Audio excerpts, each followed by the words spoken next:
ودي يعني كانوا ساعات بيسألوها سؤال في الانترفيو لناس ادمنستريتور في شركات بقى اللي هي داخل بقى على سيستم بقى دومين ادمن بقى في شركة كبيرة، وبيسألوه في الحتة دي. بيجي يقولوا له طيب دلوقتي انا لو عندي تو فورست انا كنت عامل ما بينهم تراست، وواحد منزلين عليه اكستشينج وواحد لا. تعالوا النهارده نبدأ نتعمق في الاكتيف دايركتوري وناخد الاكتيف دايركتوري بارتيشنز. طبعا موضوع الاكتيف دايركتوري بارتيشنز من المواضيع المهمة جدا واللي هتخليك تبدأ تفهم الاكتيف دايركتوري بشكل اعمق وتبدأ تتعامل معاه زي المحترفين بالظبط.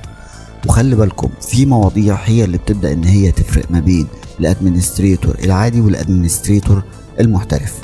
فالنهارده الدرس بتاع النهارده والسلسلة اللي جاية هتكون من سلسلة الدروس المميزة جدا اللي هتخليك ادمنستريتور محترف وليك تقلك في السيرفر ادمنستريشن.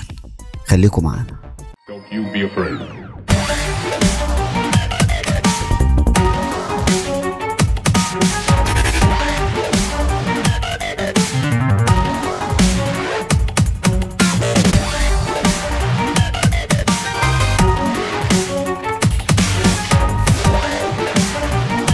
السلام عليكم ورحمة الله وبركاته. أنا معتز رجب وأنت على قناة هاكر ماسترز سكول. هنبدأ النهاردة نتكلم عن موضوع هو هيكون بداية لمجموعة مواضيع تانية، ألا وهي الداتابيز بتاعة الأكتيف دايركتوري. وبناء على درس النهاردة هنبدأ نتكلم عن مجموعة تاني من الدروس معتمدة على الدرس بتاع النهاردة. فركز في الدرس بتاع النهاردة علشان هو اللي هيبقى المدخل بتاعك لمجموعة الدروس اللي جاية، وهيخليك تبدأ تفهم الدروس اللي جاية بشكل أسهل وأعمق. أول حاجة نتكلم فيها إيه هي الأكتيف دايركتوري بارتيشنز. في الأكتيف دايركتوري البارتيشن أو أحيانا كمان ساعات بنسميها نيمينج كونتكستس، دي طريقة علشان تقدر تنظم البيانات داخل قاعدة بيانات الأكتيف دايركتوري. كل بارتيشن بيخزن نوع مختلف من البيانات. تمام. طيب الموضوع ده هيعمل ايه؟ الموضوع ده هيبدأ ان هو يحسن الاداء بتاع الاكتيف دايركتوري نفسه. تاني نقطة هيبدأ يتحكم في حاجة اسمها الريبليكيشن او التكرار، وهنفهم دلوقتي يعني ايه ريبليكيشن. تالت نقطة بيبدأ يقلل التحميل على الشبكة. فعلشان كده درس النهاردة هيكون مهم، لان انت من خلاله هتبدأ ان انت تحسن الاداء وتقلل الحمل على الشبكة وتتحكم في حاجة اسمها الريبليكيشن، واللي من خلاله هيبدأ برضو هيظبط لك حاجات كتيرة جدا في الباندوث بتاع الشبكة والاداء بتاع الاكتيف دايركتوري نفسه. فلذلك احنا هنبدأ النهاردة نتكلم على الداتابيز بتاع الاكتيف دايركتوري ونعرف انواع الاكتيف دايركتوري بارتيشنز. طيب ليه يا جماعة مهم نفهم موضوع البارتيشن؟ علشان 4 نقط أساسية. النقطة الأولانية عشان نفهم إزاي البيانات بتتوزع داخل الأكتيف دايركتوري. النقطة التانية علشان نفهم إزاي وليه بيحصل موضوع الريبليكيشن في البيانات ما بين السيرفرات. النقطة التالتة علشان نحدد مكان المشكلة لو حصلت مشكلة في الريبليكيشن أو حصل فقدان في البيانات. النقطة الرابعة علشان نخصص موضوع استرجاع البيانات أو وإحنا بنعمل إعداد النسخ الاحتياطي الذكي، وهنتكلم عن الموضوع ده بالتفصيل فيما بعد. فموضوع إن أنت تفهم موضوع البارتيشنز دي بتاع الأكتيف دايركتوري حاجة مهمة جدا. أول نوع معانا هنبدأ نتكلم عليه وده يعتبر من أهم الأنواع بتاعتنا اللي هو السكيما بارتيشن. إيه هو السكيما بارتيشن ده؟ وليكن عندي هنا السكيم، عندي الكونفيجريشن، عندي الدومين، عندي الابليكيشن اللي احنا اتكلمنا فيهم. طيب نبدأ نتكلم عن انواع الاكتيف دايركتوري بارتيشنز. اول نوع معانا زي ما انتم شايفين كده اللي هو السكيم. والسكيم مبدئيا ده البارتيشن ده بيبقى موجود على مستوى الفورست. يعني لو رحت الدومين جوه دومين جوه دومين في الفورست هتلاقي السكيمة هي واحدة. طيب ايه وظيفة السكيمة دي يا معتز؟ يعني او السكيم دي مبدئيا بتحتوي على ايه من جواها؟ دي بتحتوي على حاجة اسمها اوبجكت اللي هي الكائنات، او بنقول عليها كمان كلاسز، وبتحتوي على اتريبيوتس الخصائص. طيب يعني ايه الكلام ده؟ برضو عايزين نفهم الموضوع بشكل اعمق. مبدئيا موضوع السكيما ده علشان نكون عارفين ده حاجة خطر جدا، طيب ليه خطيرة جدا؟ خطيرة جدا لأي لعب فيها بيبدأ يأثر على مستوى الفورست كلها، وممكن يعمل لي مشاكل وتعرضات في حاجات كتيرة جدا. لذلك انت علشان تبدأ تفتح السكيم بارتيشن دي وتبص عليها هتلاقي نفسك لازم تعمل مجموعة كبيرة جدا من الحاجات، وهنشوفها دلوقتي مع بعض. طيب يعني ايه برضو السكيم برضو يا معتز؟ لو انا جيت هنا على مثلا اكتف دايركتوري يوزرز اند كمبيوتر، جبنا بروبرتيز، شايفين الزراير دي مثلا كده اللي هي التنسيق بتاعها او التصميم بتاعها او الكلام ده كله ده. يعني مثلا انا جبت اللي هي مانجد باي، وجبت مثلا سيتي والكونتري والتليفون نمبر والحاجات دي كلها دي. هو ده موضوع السكيما اللي هي الديزاين نفسها بتاعه الاكتف دايركتوري. فده لو جيت فتحت مثلا الشاشه دي على الدومين ده وكان في عندي دومين تاني في الفورست، هتلاقيهم هم نفس الدومين، نفس السكيما، والشكل نفسه هو. لذلك لو تفتكروا في الحلقات الاولى لما كنا بنعمل تراست ما بين تو فورست، قلنا ان طالما في تو فورست فهم في الاخر خالص لو عملنا لهم ميرج او تراست بيأكتوا از وان فورست. بس ده باي ايه؟ ده من الناحيه اللي هو النظريه.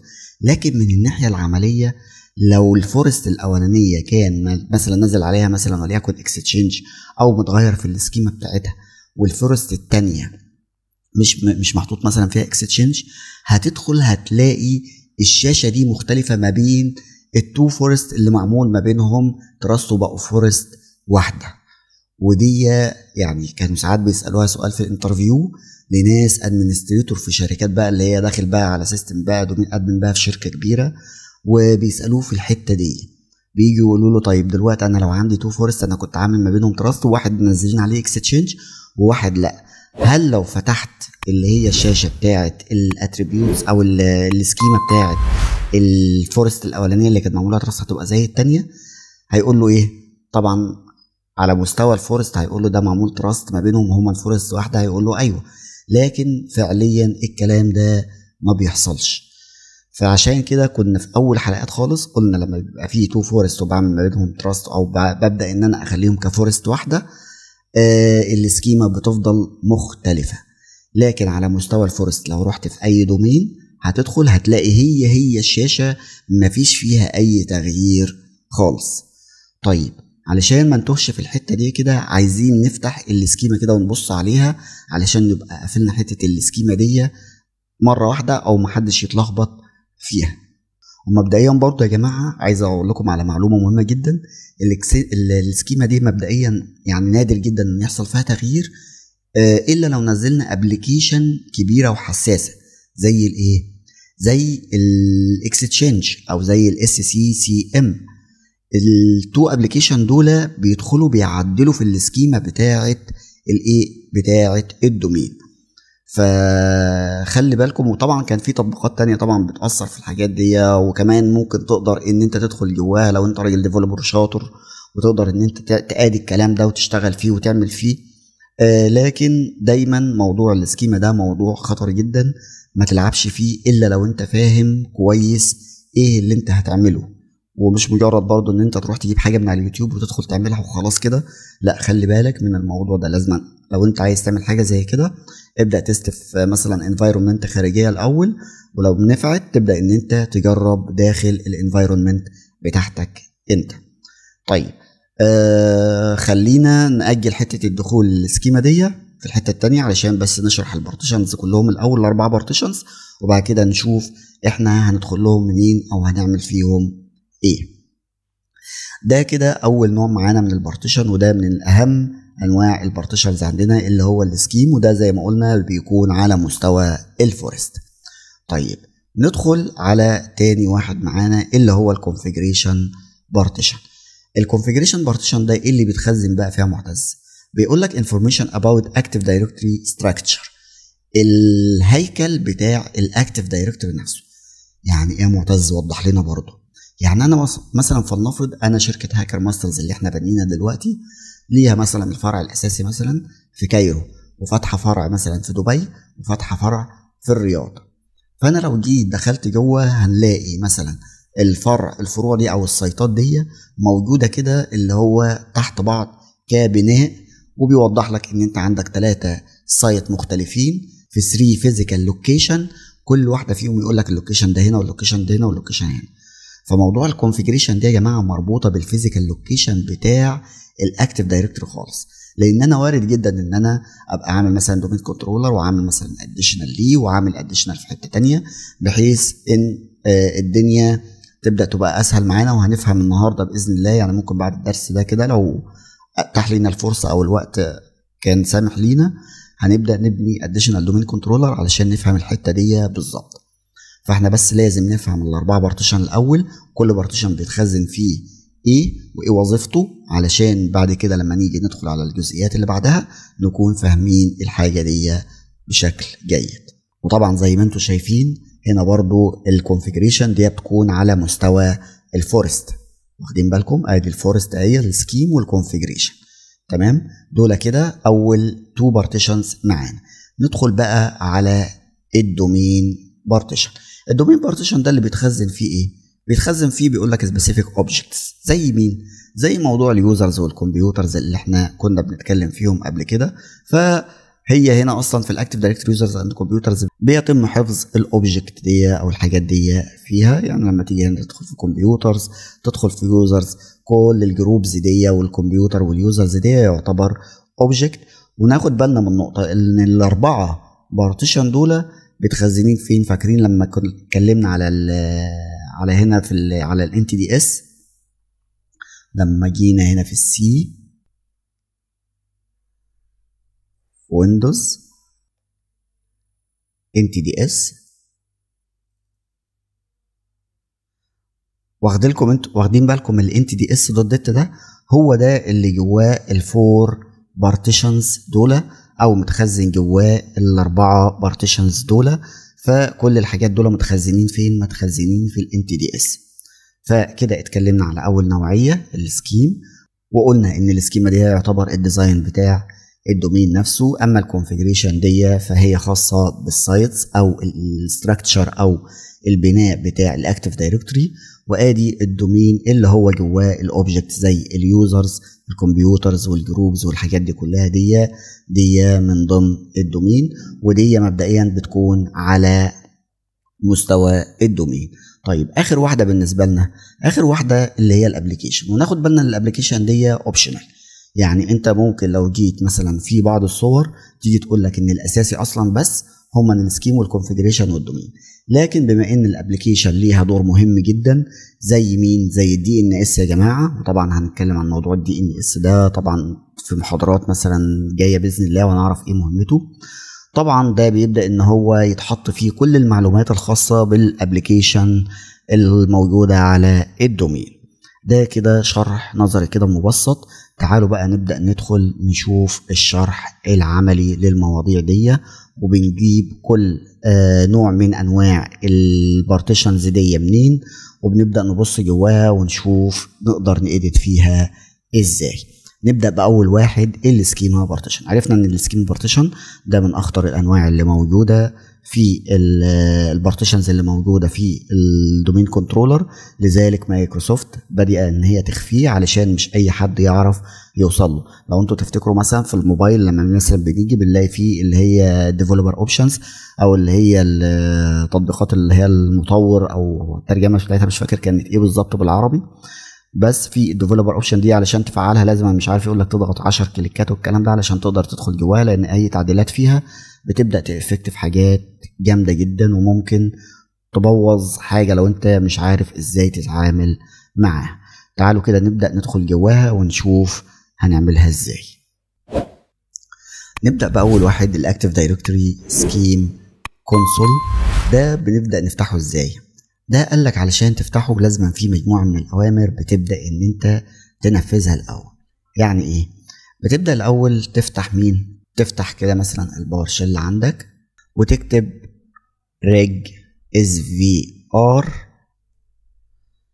32 وتديله انتر.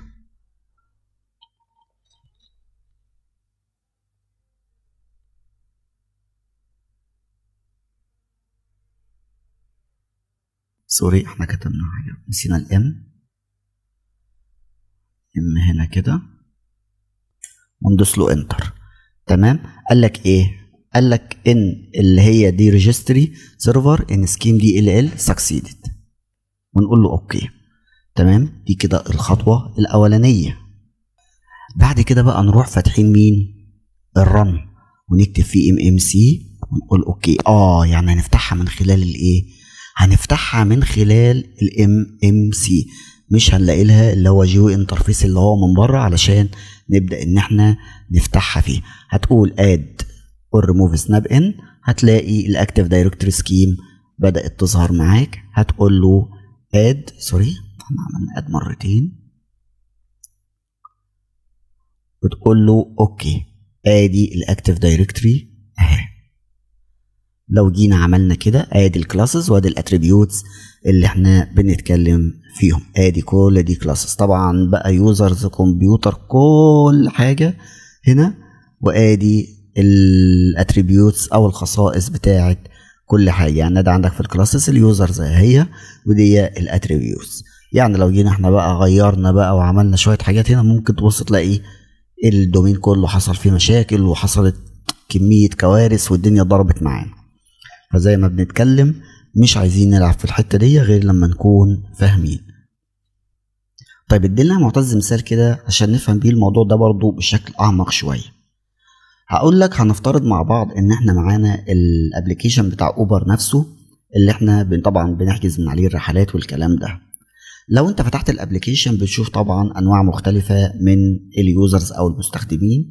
في الراكب نفسه اللي ممكن يحجز السيرفيس نفسها، في السواق اللي هو بينفذ السيرفيس، وفي الدعم الفني او السبورت اللي هو لو عندك انت مشكله او لو في مشكله ما بين الراكب والسواق بيبدا ان هو يحلها. كل واحد من دول لو احنا اعتبرنا ان كل واحد من دول مثلا اوبجكت، هنلاقي كل واحد من دول ليه شويه معلومات مختلفه اللي هي الاتريبيوتس. طيب السكيما هنا شبه ايه؟ السكيما في الاكتيف دايركتوري زيها زي الكتالوج او القواعد الاساسيه اللي بتقول ايه انواع المستخدمين اللي الابليكيشن هيبدا ان هو يتعرف عليهم، وكل نوع فيهم محتاج ايه كمعلومات، زي مثلا رقم موبايل، صوره، نوع العربيه، او تقييم السائق نفسه. فلو جينا مثلا للتطبيق مثلا بتاع اوبر، هنلاقي السواق مثلا لازم يكون عنده بيانات زي ايه؟ زي الاسم، رقم الموبايل، رقم العربيه، الرخصه. الراكب هيبقى مثلا عنده الاسم ووسيله الدفع وعنوان المنزل. نفس الكلام في الاكتيف دايركتوري. المستخدم اليوزر لازم يكون ليه اسم مثلا مستخدم وكلمه سر وايميل. الجهاز الكمبيوتر لازم يكون ليه اسم جهاز، ليه نظام تشغيل، ليه موقع في الشبكه. فكل عنصر فيهم ليه خصائص غير التانية. يعني انت لو دخلت على يوزر هتلاقي مثلا ليه اسم مستخدم وكلمه سر وايميل. طب جهاز الكمبيوتر هيبقى ليه ايميل؟ لا ملهوش، بس هتلاقي فيه اتريبيوتس تانية او خصائص تانية، زي مثلا ليه اسم جهاز، ليه نظام تشغيل، ليه مثلا الموقع بتاعه في الشبكه. طيب مين اللي بيقول على الكلام ده كله ده او بيشرح الكلام ده؟ هو السكيما بارتيشن.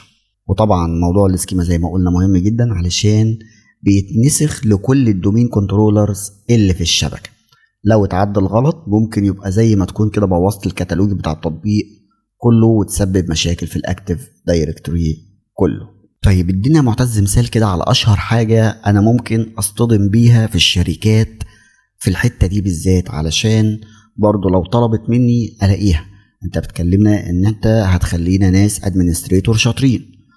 هقول لك اشهر حته بتطلب حاليا موجوده في القصص دي في الشركات هي الناشونال اي دي، او اللي هي رقم الهويه. طبعا لكل مستخدم في الاي دي او رقم الهويه. طيب المشكله في ايه؟ المشكله ان انت كمسؤول اي تي محتاج تضيف مثلا وليكن رقم الهويه القوميه اللي هو او البطاقه بتاعتك لكل يوزر في الاكتيف دايركتوري. لكن لما تبص في خصائص اللي هي اليوزر نفسها مش هتلاقي الخانه اللي هي مكتوب فيها الناشونال اي دي. يعني انا لو جيت هنا مثلا كده على وليكن بي ده مثلا، او نجيب المعلم بتاعنا ايدة عبيده، مش هلاقي حاجه اسمها الناشونال اي دي. يعني لو دورت في كل ده مش هنلاقي في ناشونال اي دي. حتى لو جيت في الاتريبيوتس هنا بتاعته، لو انتوا فاكرين ان لو مش لاقي حاجه هنا بروح في الاتريبيوتس اديتور بلاقي هنا خانه مثلا بتعوض على الكلام ده. لو دورنا في كل الكلام ده مش هنلاقي حاجه اسمها الناشونال اي دي او الرقم القومي بتاعه او رقم البطاقه بتاعته او رقم الهويه بتاعته، مش هلاقيه هنا. هتيجي شركه من الشركات، وده الموضوع ده على فكره حصل قدامي في اكتر من شركه عايزين يضيفوا مثلا رقم البطاقه في الاكتيف دايركتوري هنا، بحيث ان هم يدخلوه، بحيث ان هم لو عايزين مثلا الاتش ار عايز معلومه عن اليوزر ده البطاقه بتاعته كام يلاقيها على طول. طيب الحل هنعمل ايه؟ لازم نبدا اول حاجه نضيف اتريبيوتس جديده في السكيما، وتبدا تربطها بالكائن او الاوبجكت اللي اسمه يوزر. احنا كده كده مبدئيا قلنا عندنا كلاسز او اوبجكت وعندنا اتريبيوتس خصائص. طيب الاوبجكت نفسه موجود اللي هو اليوزر، كده احنا محتاجين نعمل له ايه؟ محتاجين نعمل له اتريبيوت جديده. هنعمل يا معتز اتريبيوت جديده ازاي؟ هنبدا نقفل دي كده بس كده الاول، نقفل دي. هنيجي هنا على الاتريبيوت ونقف عليها رايت كليك ونقول له نيو اتريبيوت. تمام؟ هنا بيقول لك بص مديلك ايه؟ مديلك تحذير ان انت لو عملت الموضوع ده مش هتعرف تبدا ان انت تحذفه تاني، وهيبدا ان هو يتنقل لكل الفورست. قول له يا باشا كونتينيو، احنا ما بنتهددش. هتبدا هنا تدخله اسم الاتريبيوتس اللي انت عايز تضيفه، وليكن هنقول له هنا ناشونال اي دي. تمام، هو هنا كمله لك. هنا الخانه دي بقى هي اهم واحده فيهم. طيب الخانه دي هتبدا تجيبها ازاي؟ ممكن تروح بقى ايه للشات جي بي تي وتبدا ان انت تخليه يولد لك واحده من الحاجات اليونيك دي.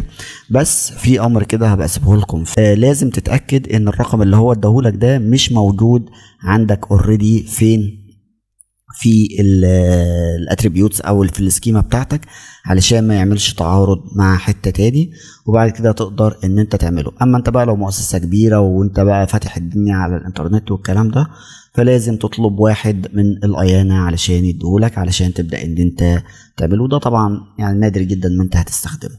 طيب انا هفترض هنا رحت للشات جي بي تي قلت له ولد لي قيمه مثلا حاجه اسمها زي الناشونال اي دي من عندك، وعلشان ابدا ان انا اشتغل بيها.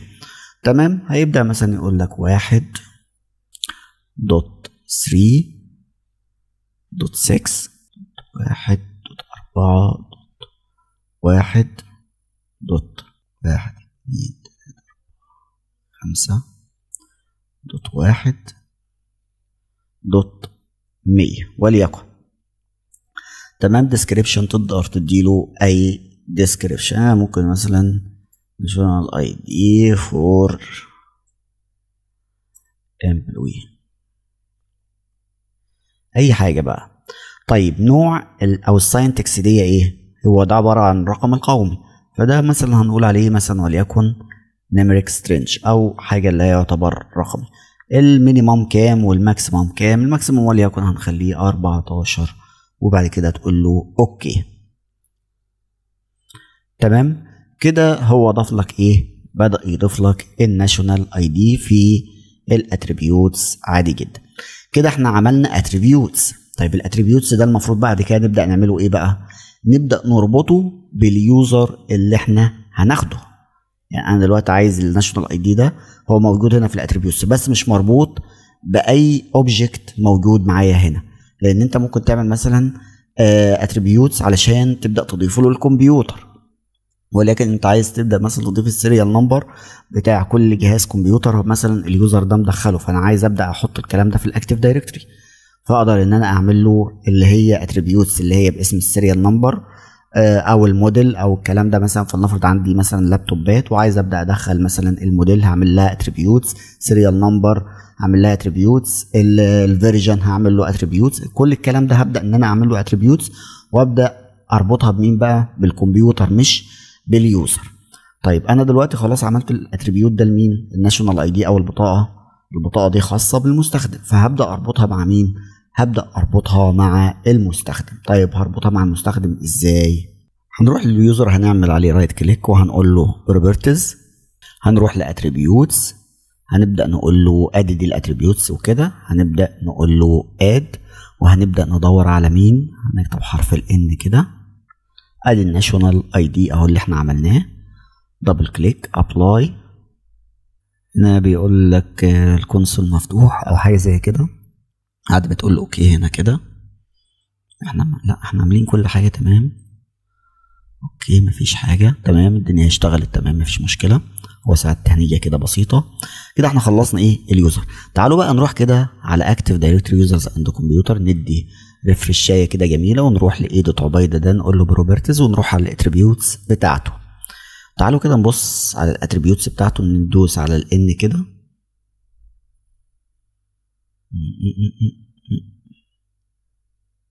لسه ما سمعتش. نعمل كده، نقفل الكونسول خالص. you must close all direct. اوكي نعمل كلوز كده لكله. ننزل دي تحت بس ثواني.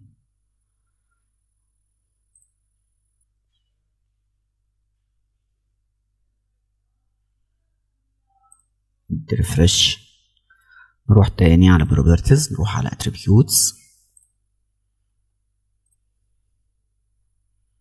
ادي الناشونال اي دي معانا. لو حطينا له مثلا كميته حاجات كتيره كده فوق ال 14 وجينا نقول له اوكي ما ينفعش. ليه؟ لان احنا محددين الماكسيمم ايه يا جماعه؟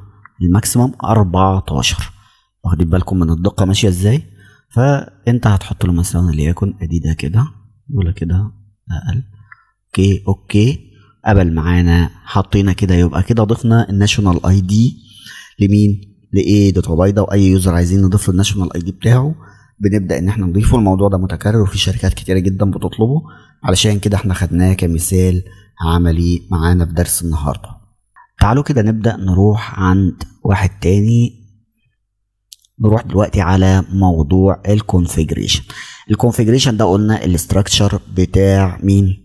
بتاع الاكتيف دايركتوري نفسه. طب الاستراكشر بنبدا ان احنا نجيبه منين؟ لو رحنا هنا على تولز، رحنا عند اكتيف دايركتوري سايتس اند سيرفيسز، هنبدا هنلاقي ظهر معانا البناء بتاع الاكتيف دايركتوري. طبعا احنا عاملين واحد بس اللي هو هنا الديفولت فيرست سايت نيم اللي هو البي دي سي. عندنا الفرع بس اللي هو بتاع القاهره اللي لسه عاملينه، ولسه ما انشأناش مثلا الفرع بتاع دبي والرياض. ده طبعا تقدر ان انت تعمل له رينيم، تخليه مثلا كايرو مثلا عشان يبقى مميز. طيب هفترض ان انا دلوقتي عايز ابدا ان انا اضيف سايت تاني، علشان كده ابدا اعدل في ايه؟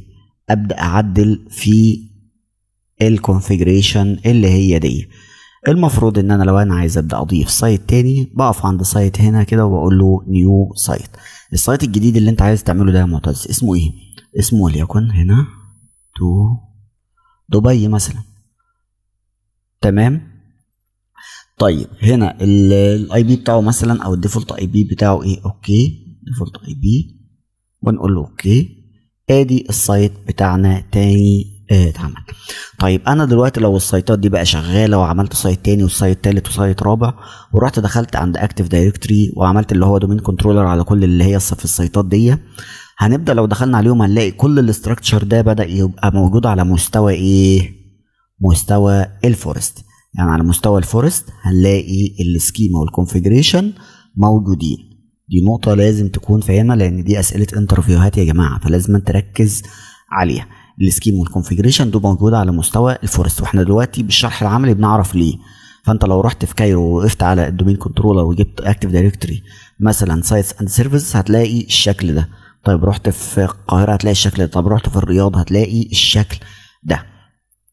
فالموضوع ده لازم تكون واخد بالك منه. هنبدأ النهاردة نضيف additional domain controller هنا في دبي علشان نبدأ ان احنا نشوف مجموعة تانية من الاشياء علشان نفهمها بشكل عملي.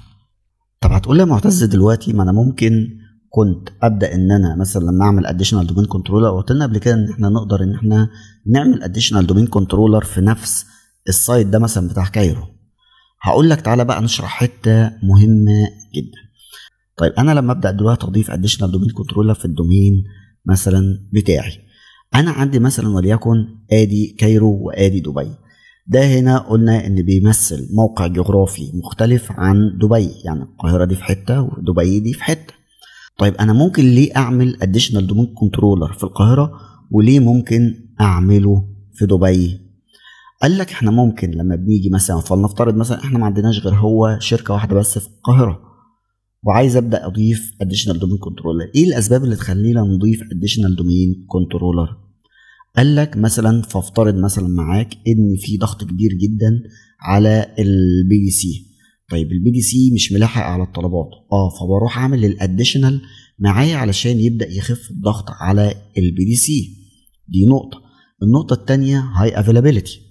نقطه الهاي افيلابيلتي دي يا جماعه يعني اتكلمنا فيها في كورس CCNA واتكلمنا فيها في كورس CC وادينا بنتكلم فيها في كورس المايكروسوفت، لان موضوع الهاي افيلابيلتي دي لازم يعني هتمشي معاك في كل يعتبر او 95% ما كانش 99% من التكنولوجي اللي هتستخدمها وانت شغال في مجال الاي تي.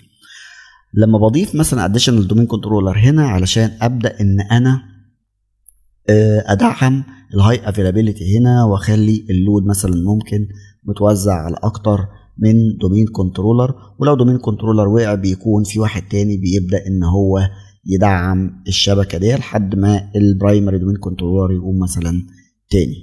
طيب ايه الفرق بقى ان انا اعمله في اديشنال سايت؟ قال لك طب الناس اللي في السايت اللي في دبي دول مش عايزين دومين كنترولر علشان يبدا ان هو يخدم عليهم؟ ايوه. طيب ازاي بقى هم هيقعدوا كل شويه يروح للدومين كنترولر اللي في الناحيه التانيه وهم كده كده مربوطين من خلال الوان؟ يعني خلينا نجيب كده صوره علشان نبدا نشرح عليها. طيب زي ما احنا شايفين في الصوره هنا، هفترض ان ده كايرو مثلا وده هنا دبي وليكن على سبيل المثال. هفترض ان هنا مفيش مثلا اديشنال دومين كنترولر مثلا.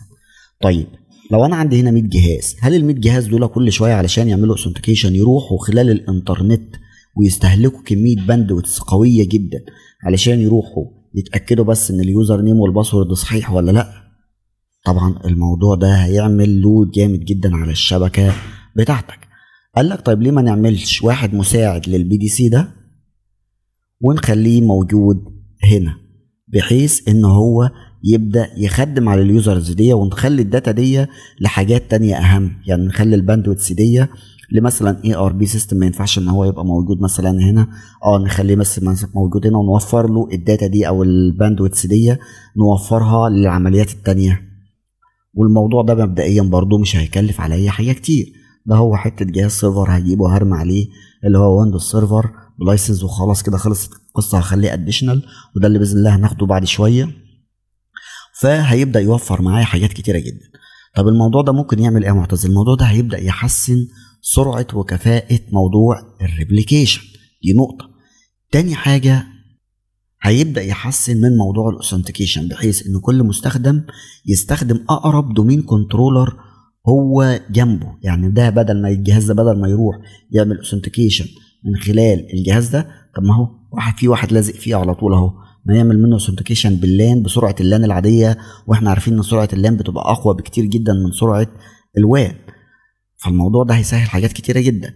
بعد كده هيبدا يوفر لي زي ما قلنا مجموعه كبيره جدا او كميه كبيره جدا من الباندويث. طيب كده دي النقطه دي خلصناها. عايزين نفهم ايه اللي هيحصل لو انا عندي additional domain controller انا بستخدمه هنا علشان اعمل high availability، وان في additional مثلا domain controller موجود في سايت واحد. ايه العمليات اللي هتتم في الحاله دي وايه العمليات اللي هتتم في الحاله دي؟ قال لك لو الاديشنال دومين كنترولر في نفس السايت هنا هيبدا يعتمد على سرعه الايه؟ على سرعه اللان، فالدنيا هتبقى سريعه جدا ومن غير ما يضغط على سرعه الشبكه. وموضوع الريبليكيشن هيتم بشكل سريع. بمعنى ايه؟ بمعنى فلنفرض مثلا في حد ليه مثلا راح اكسس هنا على الاديشنال دومين كنترولر ده وعمل مثلا يوزر مثلا جديد اسمه مثلا وليكن معتز. هتلاقي مثلا كل 15 ثانيه بيحصل ان الجهاز ده بيروح يقول له انت في حاجه جديده اتضافت عندك؟ يقول له لا. طب وده يروح يساله يقول له انت في حاجه جديده اتضافت عندك؟ يقول له يقول له في يوزر اسمه معتز، يروح مديهوله علشان لما تفتح يوزرز اند كمبيوترز هنا تلاقيها زي يوزرز اند كمبيوترز هنا. لكن في الحاله ان انا عامل اديشنال في سايت تاني فبتوصل لمده حوالي 180 دقيقه علشان يحصل موضوع الريبليكيشن ده. يعني انت ممكن تدخل تعمل يوزر هنا وتقعد مثلا ساعه ما تلاقوهوش مسمع لسه هنا، الا لو انت طبعا دخلت عملت الموضوع بتاع الريبليكيشن ده يدوي لو انت محتاج ان الموضوع يتم بسرعه. فطبعا كل ما الاديشنال دومين كنترولر بيبقوا قريبين من بعض، او الدومين كنترولرز بيبقوا موجودين في بعض في نفس الشبكه، ويبقى طبعا الاتصال ما بينهم والريبليكيشن اللي بيتم ما بينهم وتنقل المعلومات ما بينهم بيبقى اسرع. لكن لما بيبقى في سايت تاني بيبقى الموضوع ابطا، لان هم شغالين على سرعه بطيئه. فلما احطه في السايت التاني ده انا بعرفه ان الريبليكيشن بيعمل ايه، هياخد وقت، علشان يعني انا لو ضايف هنا دومين كنترول تاني كده خلاص هو عارف ده في سايت وده في سايت، فهيبدا ان هو يتعامل معاهم بقواعد مختلفه علشان يبدا ان هو يقلل في موضوع الايه، في موضوع الباندويتس. يعني يبدا يعمل ريبليكيشن بقى، مش كل 15 ثانيه يروح يعمل ريبليكيشن. هنا هتبص هتلاقي الوان كونكشن بتاعتك حصل فيها مشاكل، لكن بالشكل اللي احنا شفناه ده هنعمله. بس طبعا كل واحد زي ما اتكلمنا ليه الاحتياج بتاعه. يعني امتى ان انت تكون محتاج اديشنال دومين كنترولر في نفس السايت، وامتى تكون محتاجه في سايت تاني، ده الحاجه دي راجعه لك انت. فكده زي ما شفنا احنا نقدر نعمل مثلا سايتس مختلفة، لو عندنا مثلا فروع مختلفة في مدن أو دول مختلفة. لو عايزين نتحكم في موضوع الريبليكيشن هيحصل في الوقت قد إيه علشان نقلل الضغط على الشبكة.